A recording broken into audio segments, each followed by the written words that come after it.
Good morning, and welcome to episode 203 of Getting Rich.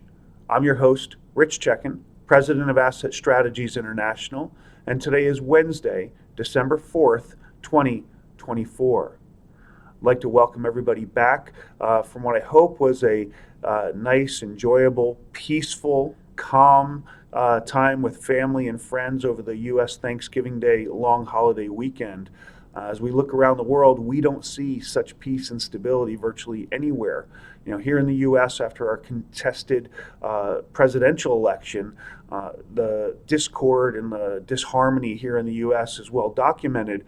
But it's not just here in the U.S. We're seeing issues and instability and strife all around the globe. In Israel, after just a week of ceasefire, we're seeing hostilities resume again between Israel and Hezbollah. In Russia, the fight between Russia and Ukraine continues, although we are hearing that Kiev may be open to some peace negotiations.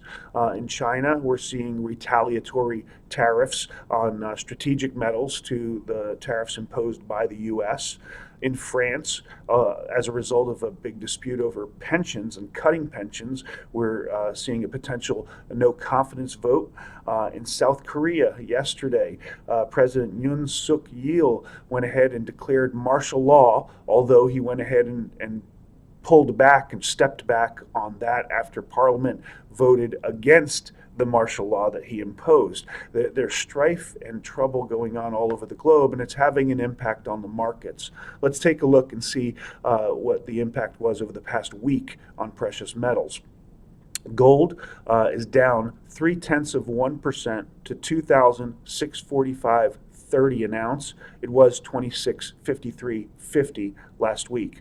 Silver's up 1.2% to $30.93, briefly touching above $31, but settling at $30.93 this morning. Last week it was $30.57 an ounce. Platinum is down, it's up 0.1%. $1. It trades at $9.43 an ounce. It was $9.42 last week. Palladium is down 2.5% to $985 an ounce. It traded at $1,010 an ounce last week.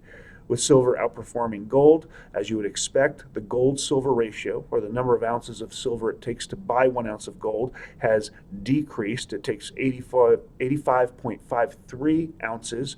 Last week it took 86.80.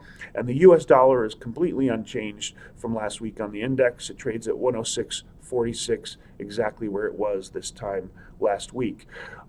As we look forward and we consider what happened with the post-election sell-off in precious metals, as both equities and Bitcoin and cryptos surged as a result of the Trump election, what people are wondering, is this the end of the bull market in gold? And folks, nothing could be further from the truth. I touch on this tomorrow in Information Line. I want you to go ahead and read that. I outline a bunch of indicators that would suggest what the end of the bull market looks like, and none of them are firing. In fact, in a recent interview by Danielle DiMartino Booth with Kitco News at the New Orleans Investment Conference, she talked about the fact that she thinks we're already in a recession right now, that not all of the data is getting out to the mainstream and to the public, that the downward revisions in labor numbers are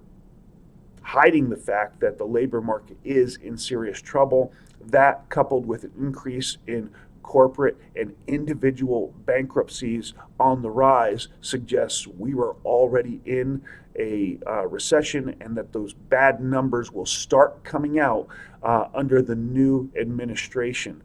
So my thoughts, I did an interview there in New Orleans with Kitco as well, is that we probably will see these numbers emerge, but only after the first quarter, when we can print some things and see that it is not as rosy as everybody thinks, and the solution is not right around the corner. We have some issues to deal with economically, and as a result, gold and silver belong in your portfolio, and you need to buy the dips like the one we're seeing right here and right now. As always, We'd like you to go ahead and follow us on the YouTube channel, like us, send us your comments and questions, take our twice weekly, always something interesting alerts, follow us on social media, and take our once monthly information line newsletter, which comes out tomorrow. And in perspective, I talk about those indicators for the end of the bull market. But in the end, don't ever forget that getting rich starts with keeping what's yours.